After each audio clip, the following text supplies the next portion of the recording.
Ngwenyama athe Maswati sekatawugcine enda lembambosi yekuloya ngoba ona anelikhono lelikhulu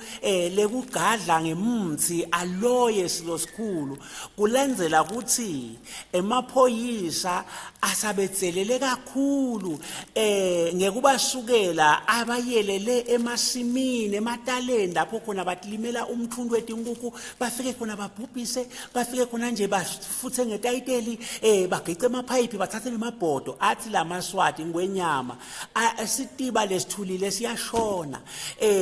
kungensuku zatshwala nje utawuva ukuthi emaphoyisa sekufinyele emasenze sekwendekelo kanaloka ngoba wona sekashisele sekafake titobhomnwane lapha aloya athi ke Ngwenyama la Maswati acela idialogue nawe sekuhlale phansi kukhulunyisane ngalesento salamaphoyisa ngoba eMaswati ngesikhathi senkosi iBhuza atitholela mazibuse lothi Maswati tilimelene emakhowa umthundu wetinkuku le emataleni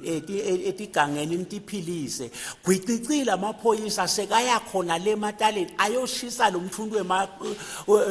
wetinkuku le Maswati anikwa indiphethe inkosi soBhuza athi ke la Maswati sekade usebenzisa lelikhono lawo Ngwenyama le science manje acela idialogue silo sikhulu amen.